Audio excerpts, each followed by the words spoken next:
선조실록에 보면 흥미로운 기록을 하나 발견할 수 있습니다.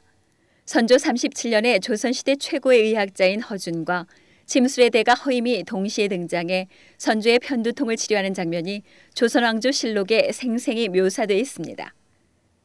허준은 침을 맞는 것이 좋겠다고 말하면서도 소신은 침 놓는 법을 알지 못한다고 말하며 경맥을 이끌어낸 뒤에 아시열에 침을 놓을 수 있다는 허임의 얘기를 전하고 있습니다. 허준은 치미들의 의견에 귀 기울이고 있었고 치미와의 역할 분담에 대해 익숙해 있었던 것입니다.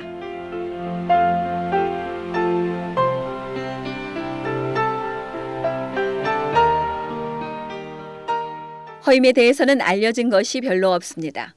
국사편찬위원회와 서울 600년사 등 공식 기록에는 허임의 본관이 허준과 같은 양천이라고 되어 있습니다. 하지만 하양이라고 된 기록도 있습니다. 허임의 침구 경험방 서문에 하양 허임이라는 기록에 주목해 경북 하양의 허씨 종취례를 찾았습니다. 그러나 하양에 있는 족보에서는 허임에 관한 기록을 찾을 수가 없었습니다. 일가 중의 일부가 공주에 살고 있다는 막연한 정보를 바탕으로 공주로 발길을 돌렸습니다.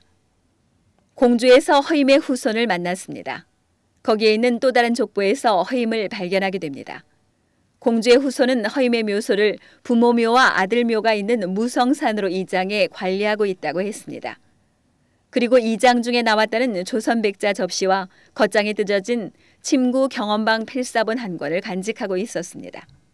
2차 방문에서 허임의 이장 전 묘소를 확인했습니다. 이장 후의 묘소를 참배하고 그의 아버지와 아들의 묘소도 찾아보게 됩니다. 또한 나라에 큰 공헌이 있는 사람에게 허락한다는 불천지위를 모셨던 허임 사당터도 확인했습니다. 지금은 안타깝게도 축사로 사용되고 있었습니다. 그 후 수차에 걸친 공주 방문을 통해 허임의 자손에 대한 기록도 찾았습니다. 400년 가까이 내려온 동네 대동계 계원 명단에서 허임 자손의 이름을 발견하고 공주군 우성면 내산리에서 허임의 삶의 흔적을 확인했습니다. 그간 찾아낸 단편적인 기록을 종합해보면 허임은 탁월한 침구술로 우뚝 섰고 격동의 시기를 살았음을 알 수 있습니다. 여러 기록에서 허임의 아버지는 악공이었고 어머니는 사비 출신이라고 되어 있습니다. 아버지 허옥봉은 피리 부는 사나이로 우리나라에서 가장 오래된 악보인 금합자보의 지은이 중 한 사람입니다. 허임은 어머니의 병 때문에 의원의 집에서 일하면서 의술에 눈을 뜨게 됩니다. 20대 임진왜란을 맞았고 당시 왕세자인 광해군을 전장에서 침으로 치료했습니다. 허임은 약관의 나이에 벌써 침으로 일세 이름을 날리는 사람으로 기록되어 있습니다. 조선실록에는 선조 31년에 침이 허임이라는 기록이 처음 나타납니다.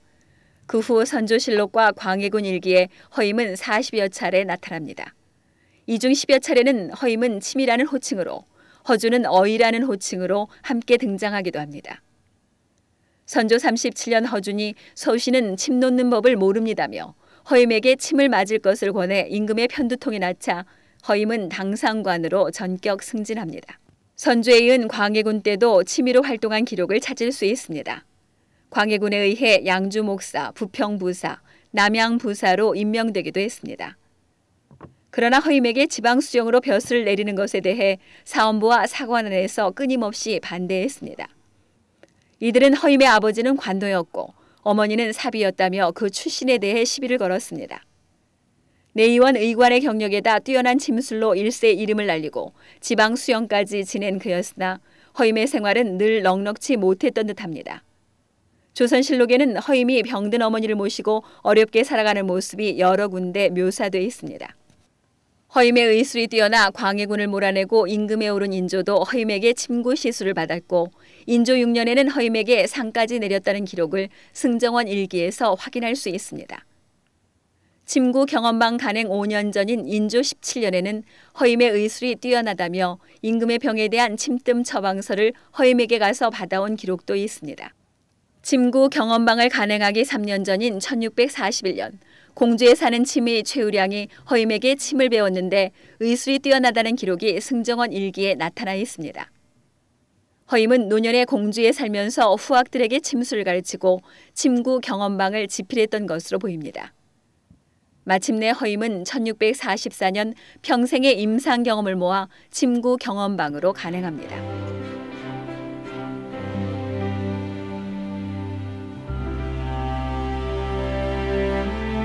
조선에 침구의가 있었습니다. 그러나 침구 전문 업종의 창설과 정착 과정은 순탄치는 않았습니다. 세종 15년 세종대왕에게 건의해 침구를 전문으로 하는 업종을 창설한 사람은 당시 중추원사로 전이 제조인 황자후. 그는 세종에게 병을 속히 고치는 데는 침과 뜸만한 것이 없습니다라면서 침구 전문의법을 건의합니다. 5년 후인 세종 20년에는 매년 침구 전문의생 3명씩을 채용해 내의원, 전의감, 해민국에 배치하게 됩니다. 그러나 이 제도는 4년 후에 폐지되고 맙니다. 그러다가 단종 즉위년에 임원준의 건의에 따라 침구 전문법이 부활되지만 세조 때에는 다시 전문별 취제가 폐지됩니다. 그러나 성종 3년 침구의만의 필요성이 인정돼 마침내 침구 전문법이 확정됩니다. 침구의를 선발 3이사 등 국가의료기관에 배치하는 제도가 정착된 것입니다. 경국대전에 침구의와 의원의 선발 기준을 별도로 정했습니다. 그 후 1746년 속대전, 1785년 대전 통편, 1865년 대전 회통 등 조선의 법전을 새로 펴낼 때마다 이 규정은 그대로 이어졌고 침구의관의 역사는 구한 말까지 계속됩니다.